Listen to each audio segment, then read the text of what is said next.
வணக்கம். டான் தமிழொலியின் காலை நேர பிரதான செய்தி அறிக்கை. செய்திகளுக்காக இணைந்திருக்கும் நான் கிருஷ்ணாயினி ஒரு திருதாசன். அரசாங்கம் இன்று பொதுமக்களை அச்சுறுத்தி வருகிறது என எதிர்க்கட்சித் தலைவர் சஜித் பிரேமதாச தெரிவித்துள்ளார். அரசு சேவையை வலுப்படுத்துவோம், அரசு ஊழியர்களை பாதுகாப்போம் என வழங்கிய வாக்குறுதிகளை நம்பி பெரும்பான்மையான அரசு ஊழியர்கள் தற்போது அரசாங்கத்திற்கு வாக்களித்த போதிலும் இன்று மின்சார சபையில் 23,000 பேரின் வேலைகள் பாதுகாப்பற்ற நிலையில் காணப்படுகின்றன என எதிர்க்கட்சித் தலைவர் சஜித் பிரேமதாச தெரிவித்துள்ளார். மஹிந்தலை தேர்தல் தொகுதியில் நடைபெற்ற கிராமத்திற்கு கிராமம் வீட்டுக்கு வீடு எதிர்க்கட்சித் தலைவர் நடமாடும் சேவை திட்டத்தின் பொதுக்கூட்டத்தில் கலந்து கொண்டு உரையாற்றுகையில் அவர் இவ்வாறு தெரிவித்தார். அதிகாரத்தில் இல்லாத போது மின்சார சபை ஊழியர்களின் வேலைகளை பாதுகாக்க உயர்த்தியாகம் செய்ய தயாராக இருந்த உரிமையை பாதுகாப்பதை விடுத்து ஆட்சியை பாதுகாப்பதில் முனைப்பு காட்டுகின்றனர். அப்போது பெருமையாக பேசிய இந்த தலைவர்கள் இன்று அரசாங்கம் என்று பொதுமக்களை அச்சுறுத்தி வருகிறதா? விவசாயிகள், தொழில் முனைவோர், அரசு ஊழியர்கள் மற்றும் நடுத்தர வர்க்கத்தினர் என அனைவரையும் அரசாங்கம் மறந்துவிட்டதா? அரசாங்கத்தை பாதுகாக்க கொலை செய்யவும் உயிர்த்தியாகம் செய்யவும் தயாராக இருப்பதாக அவர்கள் அச்சுறுத்தி வருகின்றனர். ஜனநாயகத்தின் மீதான இத்தகைய தாக்குதல்களை எதிர்கொண்டு மௌனமாக இருப்பதா அல்லது விவசாயிகள், பொதுமக்கள் மற்றும் அரசு ஊழியர்களை பாதுகாக்க வீதியில் இறங்குவதா என்பதை மக்கள் சிந்திக்க வேண்டும். இத்தகைய ஜனநாயக போராட்டத்திற்கு தலைமை தாங்க நாம் தயாராக இருக்கின்றோம். மக்களுக்கு தரமான உர மானியங்களோ கிடைப்பதில்லை. களைக்கொல்லிகள் கூட தரம் குறைவானதாகவே உள்ளன. எவ்வாறு ஆகியவற்றால் காட்டு யானைகளால் ஏற்படும் பயிர் சேதங்களுக்கும் கூட காப்பீட்டு இழப்பீடு முறை இல்லை. இந்த மக்களுக்காக போராடி அவர்களின் உரிமைகளை பெற்றுத்தர முடிந்த அனைத்தையும் செய்வோம்.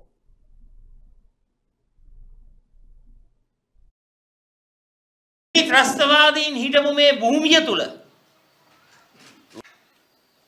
සටන් කරලා ජීවත් වෙන අවුරුදු 30ක කාලයක් කොටි ත්‍රස්තවාදීන් එක්ක සටන් කරා. ඔබ කොටි ත්‍රස්තවාදීන් හිටපු මේ භූමිය තුල වගා කටයුතු කරා.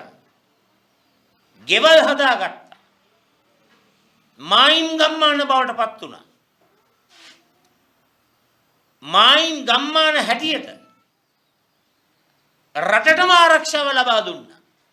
මොකද මායිම් ගම්මාන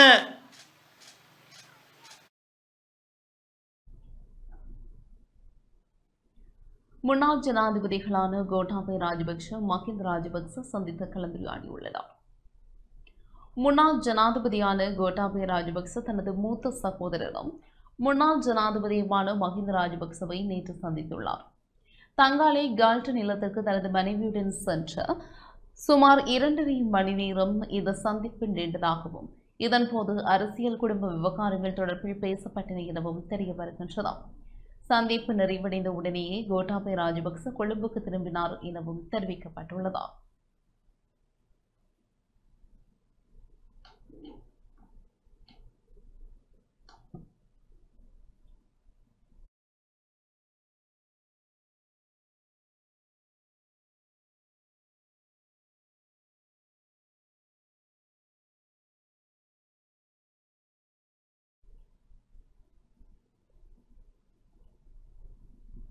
மன்னார் தலைமன்னார் கடற்பரப்பில் கைது செய்யப்பட்ட 5 இந்திய மீனவர்கள் மீண்டும் விளக்கமறியலில் வைக்கப்பட்டுள்ளனர். இலங்கை கடற்பரப்பில் மீன்பிடித்த குற்றச்சாட்டில் கைது செய்யப்பட்ட விளக்கமறியலில் வைக்கப்பட்டிருந்த 5 இந்திய மீனவர்களையும் தொடர்ந்து விளக்கமறியலில் வைக்குமாறு மன்னார் நீதவான் நேற்று உத்தரவிட்டார். கடந்த ஜூன் மாதம் கடல் ரோந்து பணியில் ஈடுபட்ட இலங்கை கடற்படையினர் இந்திய இழுவைப் படகு ஒன்றையும் அதிலிருந்த 5 மீனவர்களையும் கைது செய்தனர். அதன் பின்னர் அவர்கள் தொடர்ச்சியாக விளக்கமறியலில் வைக்கப்பட்டு வருகின்றனர். அந்த வகையில் நேற்று மீண்டும் வழக்கு விசாரணைக்கு எடுத்துக் கொள்ளப்பட்டது. விசாரணைகளை மேற்கொண்ட மன்னார் நீதவான் குறித்த 5 மீனவர்களையும் எதிர்வரும் 26ஆம் தேதி வரை மீண்டும் விளக்கமறியலில் வைக்க உத்தரவிட்டார்.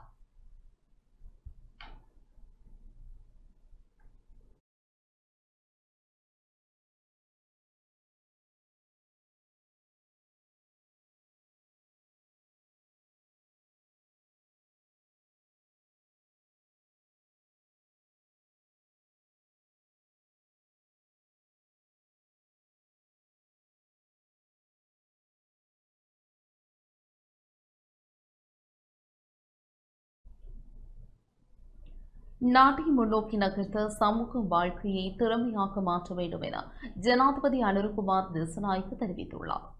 ஒரு நாட்டை பொருளாதார ரீதியாக முன்னோக்கி நகர்த்துவதற்கு சமூக வாழ்க்கையை திறமையானதாக மாற்ற வேண்டும் என ஜனாதிபதி அனுரகுமார் திசாநாயக்க தெரிவித்துள்ளார். தேசிய சைபர் பாதுகாப்பு மூலோபாயம் 2025-2021 அறிமுகம் செய்தல் மற்றும் தேசிய சைபர் பாதுகாப்பு செயற்பாட்டு மத்திய நிலையத்தை திறந்து வைக்கும் நிகழ்வில் நேற்று முற்பகல் கொழும்பு பண்டாரநாயக்க சர்வதேச மாநாட்டு மண்டபத்தில் கலந்து கொண்ட போதே ஜனாதிபதி இதனை தெரிவித்தார். අපි දන්නවා අද අපි සුවිශේෂ කාර්යයකට මුල තියන්නේ. இன்று நாம் ஒரு சிறப்பான பணியை தொடங்குகிறோம். நாம் வெறுமனே ஒரு கட்டிடத்தையோ அல்லது அலுவலகத்தையோ திறக்கவில்லை.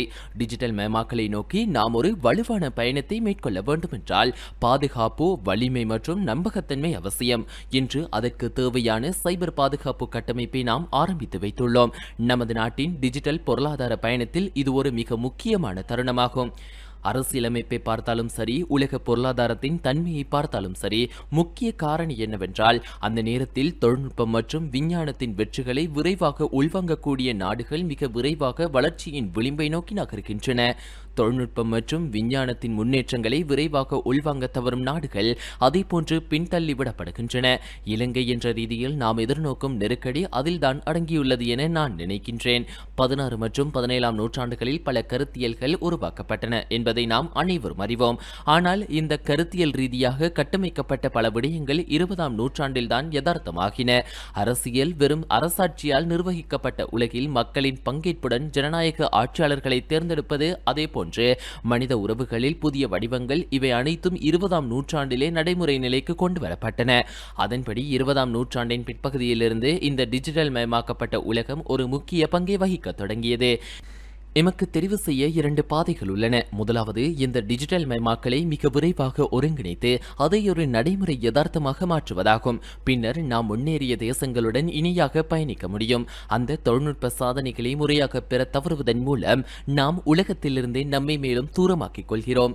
இந்த நவீன தொழில்நுட்பத்தால் பெறப்பட்ட அறிவு, புதிய கருவிகள், புதிய கட்டமைப்புகள் விரைவான வேகத்தில் நமது தேசத்திற்கு கொண்டு வரப்பட வேண்டும். அதனால்தான் டிஜிட்டல் மயமாக்கல் நமது அரசாங்கத்தின் முக்கிய திட்டம் அடையாளம் காணப்பட்டுள்ளது.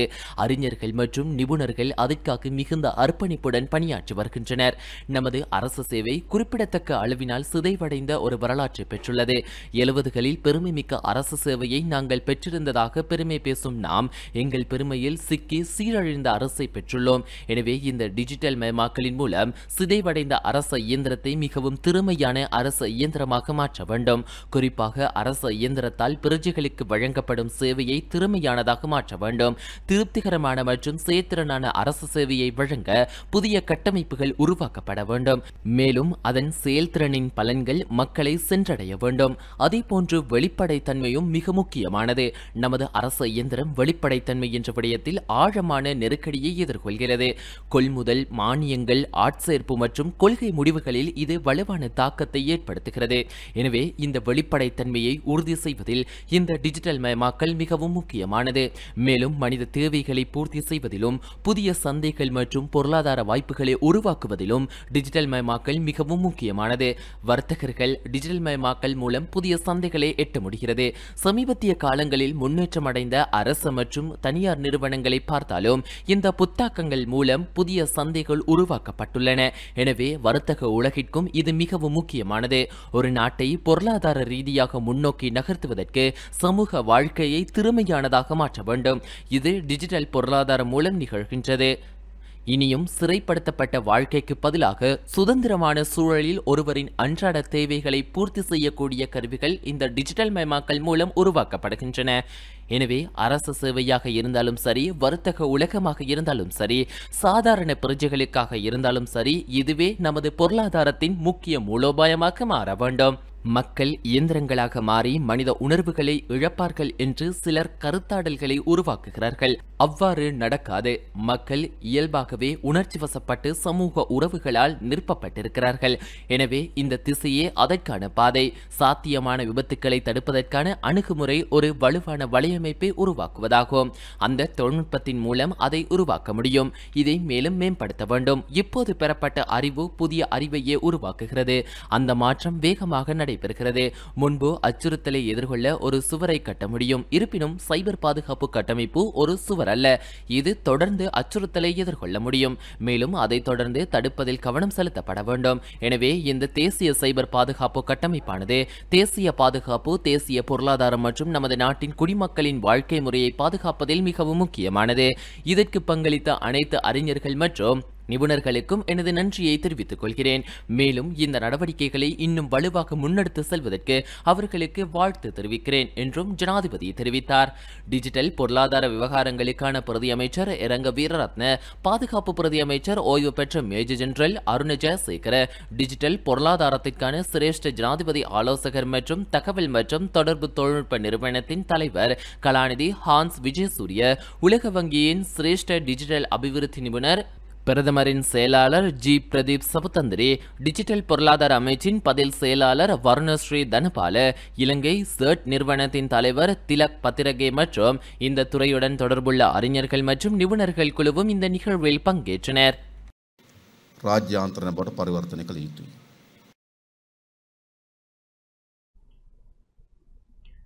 திருகோணமலை மாவட்ட ஒருங்கிணைப்பு குழு கூட்டம் மாவட்ட செயலகத்தில் நேற்று நடைபெற்றது.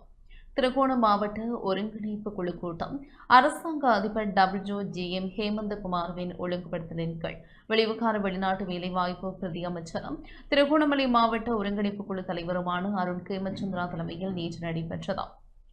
கடந்த கால வேலை திட்டங்களை நடைமுறைப்படுத்தியமை தொடர்பாகவும் அவற்றின் முன்னேற்றங்கள் தொடர்பாகவும் திணைக்கள தலைவர்களால் இன்று விளக்கம் அளிக்கப்பட்டது. மாவட்டத்தின் தொடர்ச்சியாக பிரச்சினைகளை ஏற்படுத்தி வரும் வண்ணக்கழிவு, கழிவகற்றல், மாணவர்களின் போதைப்பொருள் பாவனை தொடர்பாக திருகோணமலை மற்றும் கந்தலாய் ஆகிய போலீஸ் பிரிவுக்கு பொறுப்பான சிரேஷ்ட போலீஸ் அத்தியட்சகரால் விளக்கம் அளிக்கப்பட்டது. சுகாதாரத்துறையில் காணப்படுகின்ற சிற்றூழியர்கள், வைத்தியர்கள் மற்றும் ஊழியர்களின் வெற்றிடங்கள் தொடர்பாகவும் கலந்துரையாடப்பட்டன. கிழக்கு மாகாண ஆளுநர் பேராசிரியர் ஜெயந்தலால் ரட்னசேகர, நாடாளுமன்ற உறுப்பினர்களான சண்முகம் குகதாசன், இம்ரான் மஹ்ரோ, கிராஷன் அக்மிமன, உள்ளூராட்சி மன்ற தவிசாளர்கள், மாகாண பிரதம செயலாளர், திணைக்கள தலைவர்கள், முப்படைகளின் உயர் அதிகாரிகள் என பலரும் கூட்டத்தில் கலந்து கொண்டனர்.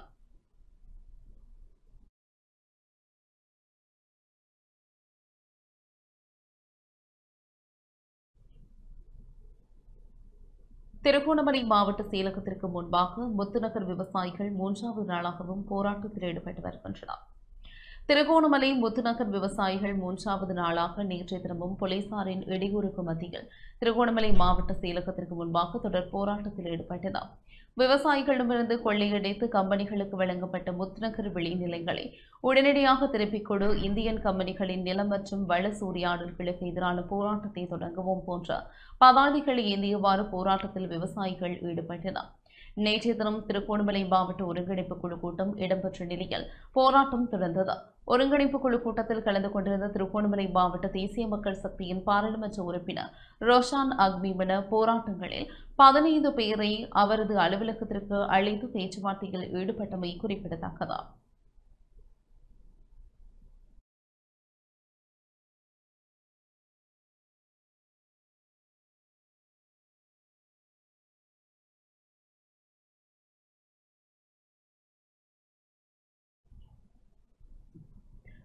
மட்டக்களப்பு, மாங்காடு மற்றும் தேற்றாத்தேவில் உள்ளூராட்சி வார நிகழ்வுகள் நடைபெற்றன. மட்டக்களப்பு உள்ளூராட்சி வாரத்தினை முன்னிட்டு மட்டக்களப்பு மண்முனை தென்னவிரவில் பெற்ற பிரதேச சபையில் பல்வேறு நிகழ்வுகள் நடாத்தப்பட்டு வருகின்றன. மண்முனை தென்னவிரவில் பெற்ற சபைக்குட்பட்ட தேற்றாத்தேவு, மாங்காடு வட்டாரத்தின் வாசகர் வட்டாரத்தில் ஏற்பட்டேன் தேற்றாத்தீவு மற்றும் மாங்காடு நூலகத்தின் வாசிப்பு நிகழ்வுகளும் இடம்பெற்றன. நிகழ்வில் பிரதம அதிதியாக பிரதேச சபையின் தவிசாளர் மீ வினோராஜ் மற்றும் வட்டார உறுப்பினர் ரமணன் ஆகியோர் கலந்து கொண்டனர். பாடசாலை மாணவர்களினால் பல்வேறு நிகழ்வுகள் அளிக்கை செய்யப்பட்டதுடன் மாணவர்களுக்கு பரிசுகளும் வழங்கப்பட்டன.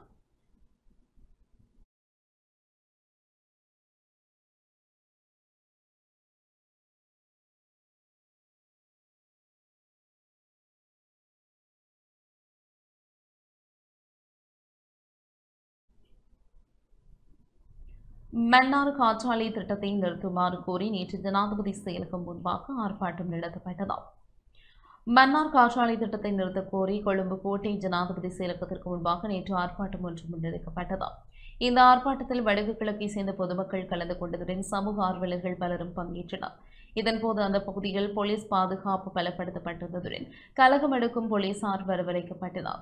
போலீஸ் பாதுகாப்பும் இதனை அடுத்து ஆர்ப்பாட்டத்தில் பங்கேற்றவர்கள் ஜனாதிபதி செயலகத்தை நோக்கி பேரணியாக சென்றனர். இதன்போது பாதுகாப்பு கடமையில் ஈடுபட்டிருந்த போலீசார் அவர்களை முன்னோக்கி செல்ல தடை விதித்திருந்தனர். தங்களது கோரிக்கை தொடர்பில் கலந்துரையாடல் ஒன்றை நடத்த சந்தர்ப்பம் ஏற்படுத்தி தருமாறும் அதற்காக தங்களது பிரதிநிதிகளை ஜனாதிபதி செயலகத்திற்கு செல்ல அனுமதிக்குமாறும் ஆர்ப்பாட்டத்தில் பங்கேற்றவர்கள் கோரிக்கை விடுத்தனர். இதனை செவமடுத்த போலீசார் 5 பேரை அனுமதிக்க உடன்பாடு தெரிவித்தனர். இதனையடுத்து ஆர்ப்பாட்டத்தில் பங்கேற்ற சிலர் இவ்வாறு கருத்து வெளியிட்டதுடன் கோஷங்களையும் எழுப்பினர்.